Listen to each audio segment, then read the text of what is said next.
Hey guys, how's it going? Welcome back. So today's video we're going to give you a bit of a review on the Autel VAG405 MaxScan scan tool. Now this one, features and benefits, I talked a little bit about this in a video already about scan tools and, watch before you buy.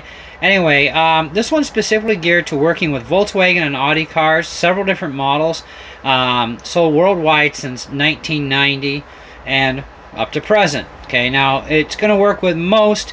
It doesn't say all, it does say most.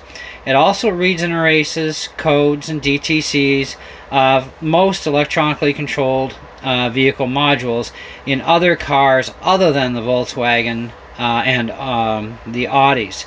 Now a lot of the special tests and that can be run and certain code clearings and that for airbags, ABS, transmission, stuff like that. Some of that stuff is going to be available in models other than the Volkswagen and the Audi, perhaps, and a lot of them will not.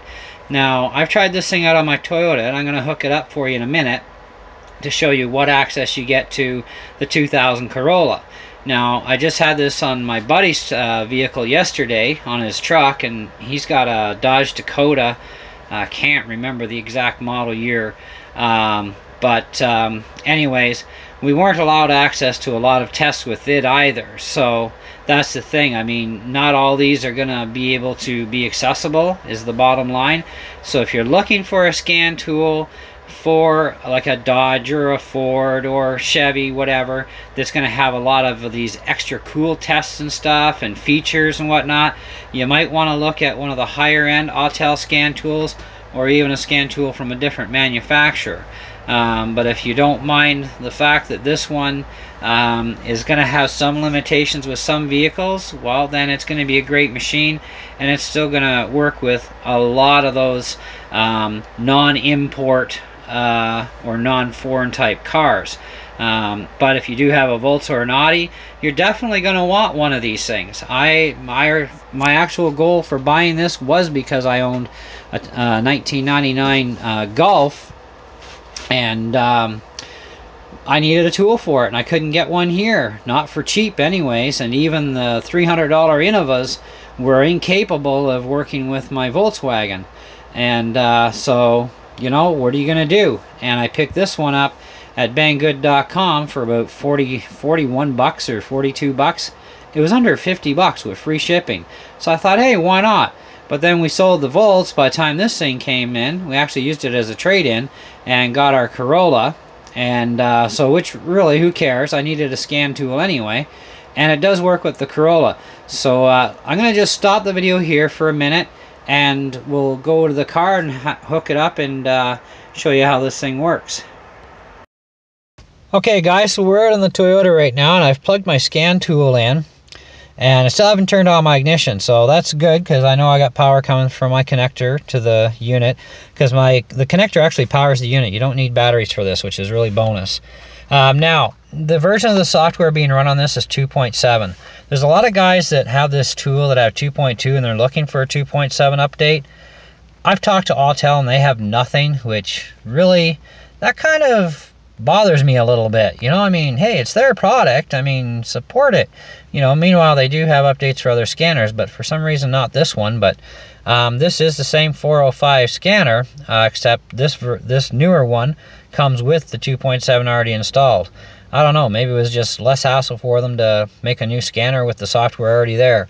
But even I had a heck of a time looking around for updates for it, and I talked to them about it, and I says, what about updates? And, well, there's nothing right now anyway. But 2.7 is the most current version, just so that you're aware. So when you're going to go looking at buying this from any of the websites online, a lot of them will actually list what version of the software is with it. Those that don't, you might want to, but I mean, I bought this from Banggood, and I don't recall it saying about being at 2.7, so, but rest assured, you're more than likely, you buy this from Banggood, and it's going to have 2.7 on it. But there are sites that actually do specifically say it has the 2.7 on it. So, on with it. Volkswagen Audi scanner, obviously, but it does work with many other vehicles, too. So let's turn our ignition on. Dashboard's lit. Now this is a scan tool that does not have live data streaming, so don't start your engine and run your engine when you're running this thing. Just turn the ignition to on and that's it. Press the Y button on the tool, so for yes. Now you got your choices. Main menu, VW Audi, if you have one of those. OBD2 and EOBD2, or EOBD, sorry. Oil service and system setup. Now system setup is pretty basic on this. You get access to contrast, display test for checking burnt pixels, keyboard test, make sure all your keys are functioning properly, and unit of measure. And unit of measure, just so you know, is English or metric. Okay, press the N button or no to go backwards. Now, because we're not in a Volkswagen or an Audi, we're going to go to selection 2. So you just use your up and down buttons to scroll, and then press Y to enter, and it'll start linking to the computer. It's going to go through all the different protocols that it has in its list, and there's at least 6 or 7 of them in this scan tool. There's quite a few that it goes through, because it has to find the one for your vehicle to talk to it, and it sets up the perimeters according to your vehicle. And that'll also, you know, say what you get access to and what you don't, too, for all those cool features that they list on the website on it. Okay, so link to the vehicle using that one. Read codes. Reading codes.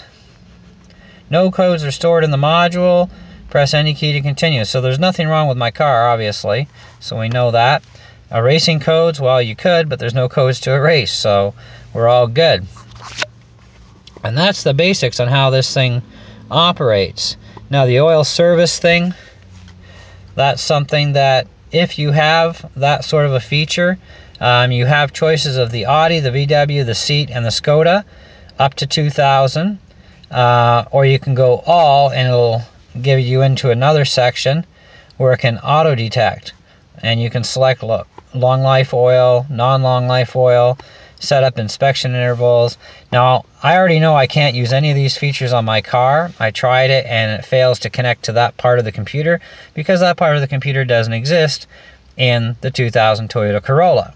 So, you know, you just keep an eye on your oil and, you know, change it every so many thousand kilometers or whatever the dealer recommends, and go from there.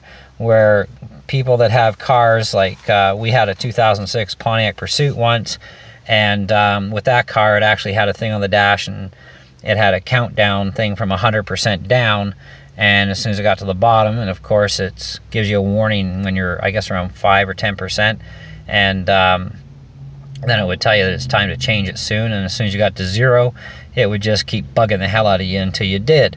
And then of course you'd have to reset that feature as well. Now that was done either by a scan tool or 2-button combination on the dashboard. But anyways, so that's the scan tool, that's the basic operations. Hooked up to a Toyota, and it does work. You know, we had it on my buddy's Dodge there yesterday when he was over and checking it out, and we found a bunch of stuff wrong with his. There's actually 7 in the list total that had come up for problems, and so you got to attack it from that point on. And it does give you the code and a definition, you know, but if you want a more in-depth definition, if one's available, you can always do a Google search and check the internet. But otherwise, what comes up on the screen is usually more than adequate anyways. So for a good do-it-yourselfer thing, or, you know, if you run a small little business like I do out of your home and you fix cars and all that sort of jazz, this is a pretty handy little machine. And there are others that I'm going to be picking up over the next little while too that have more and more features to them, and because I've been doing a lot more checking on stuff, and I want to check out some of these Bluetooth ones and ones that hook direct to your laptop deal, and, you know, try those ones out because they apparently offer a lot of stuff that this one perhaps doesn't. But we're going to see what kind of features we actually do get access to in the other ones too that we don't get access on this one with this car, because I want to get the most access as possible even on my own car, you know. So, but well worth the money well spent, and I'm not regretting this purchase whatsoever, you know, and I know I'm going to get a lot of use out of this thing. So, you know, it's definitely a tool that can pay for itself, that's for sure. So anyway, if you got any questions or you know, comments, feel free to leave them, and we'll see you on the next video. Thanks for watching.